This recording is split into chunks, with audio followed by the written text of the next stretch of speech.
Hello, everybody, and welcome. Today, I am going to be talking about my experience with Pokemon Sword and Shield. Personally, I took Pokemon Shield, and I went with my girlfriend to the midnight release. We got the dual pack of Pokemon Sword and Shield. I took Shield, she took Sword. So I'm just going to go over how my adventure went with the game, and maybe a little bit of my thoughts on it. So to start out, I picked Sobble as my starter. I was originally going to pick Scorbunny because I still kind of think it was the best one, but my girlfriend was picking Scorbunny, and we want to have different ones, so I picked Sobble instead. And I always do this with my main team, at least on the when I'm first playing through a game. I always name them all, sort of like Nuzlocke rules, but not exactly. This time, though, I named every single Pokemon I caught in the entire game. So I named my Sobble Billy, and I named it Billy because Billy was the name of the blue Power Ranger in the original Power Rangers series, and I thought it kind of looked like that, the final stage, so I named it Billy. After the legendary encounter in the woods, my next Pokemon that I caught was Rookidee, and I named it Tailo. I did not name it after Tailo because of the third generation Pokemon. I named it Tailo because I have a pet parakeet that's named Tailo. But my parakeet is named after the third generation Pokemon, so I guess technically my Rookidee was named after the third generation Pokemon.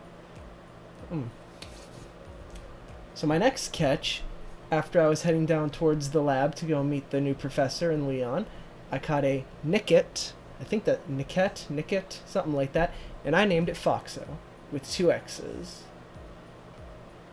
I also received the event Meowth, which I don't know if you can name it, but I didn't name it, so... Also on the same route where I caught the Nickit, I caught a Yamper that I named Skylar, which is named after my dog, whose name is Skylar.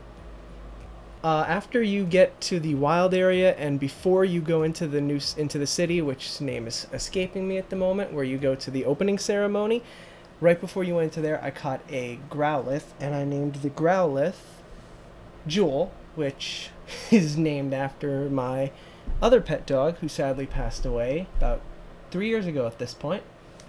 So my first official 6 Pokemon team was Sobble named Billy, Rookidee named Tailo, Nickit named Foxo, Yamper named Skylar, Meowth, and Growlithe named Jewel.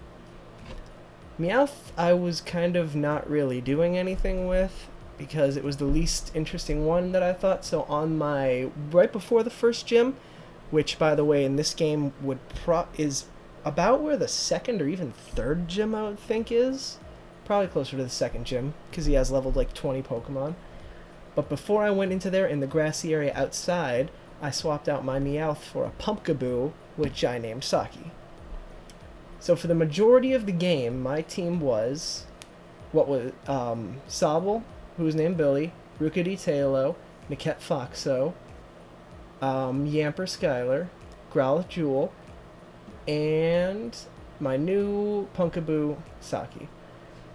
That was who they were for the first, second, third, and fourth gym. But right before the 5th gym, I decided to switch out my Yamper, which was now a Bolthound, because I literally never used it. The only thing I ever used it for was I would send it out to use Muzzle, which was... I think I got it up to like level 36 by the time I switched it out, and that was the only electric move it knew, which was like useless to me. So I just switched it out, and I replaced it with a Riolu. The Riolu was also named Skylar, because I needed one that was named after my dog. It was very tricky to find the Riolu, because I needed to look up a guide, because I knew it was in the game, but I didn't know how to find it. And I had to switch the date and time in my Switch so many times to finally get the weather conditions you needed, and then I got that.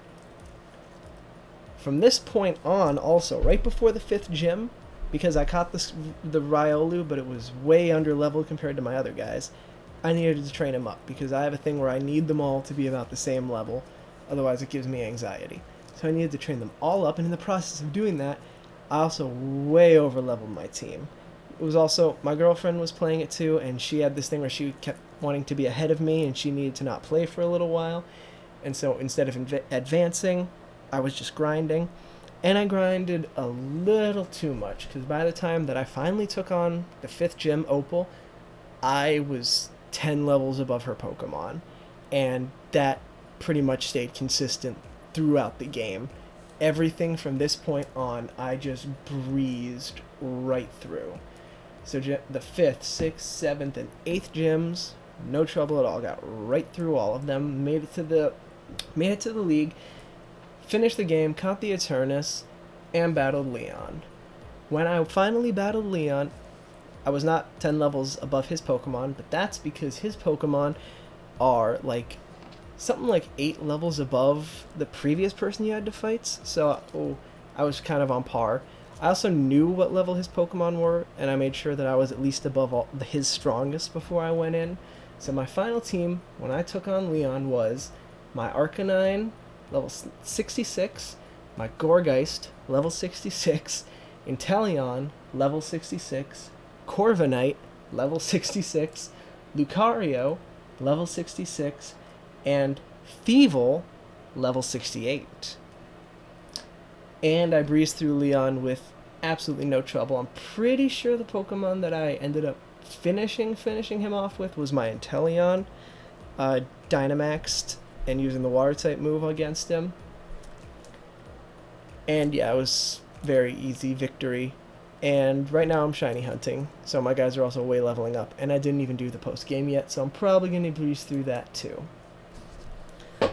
What I wanted to talk about with a big issue on this was, yes, I did a lot of level grinding, but then another way that I was also staying very high above them is I have the Pokeball Plus. My girlfriend got it for me when I was playing Let's Go, and I found out you could play it with this game, so around the time I was doing Riolu, I was also putting it in the Pokeball Plus, taking it to work with me, and using it with Pokemon Go, and when I would come home at night, I would get like upwards of 10 rare candies a day. So I abused the rare candy system. I was using a lot of rare candies. The reason that my Thievul was levels above the rest of them is because I wanted to catch a Ditto at one point. I think the Dittos were level 55 or 65, and none of my Pokemon were high enough, because you need to have a higher level than them to catch them. So I just gave him like 10 rare candies at once to get him to be high enough level. Also because, well, I think Thievul's really cool. It became, after Bolthound left, it became the dead weight of my team. I never used it. So I didn't really feel like I was cheating by giving him the rare candies, but then I gave everyone the rare candies. Became a whole thing. Overall, I enjoyed it. I think I'm going to do a more specific video on my exact thoughts. I just want to talk about my journey in the game. So at the end of it, my team was Arcanine, named Jewel, Gourgeist, named Saki, Inteleon, named Billy, Corviknight, named Talo, Lucario, named Skylar, and a Thievul named Foxo. Let me know who your guys' team were and if you played it and what you thought. Leave your comments down below, and thank you.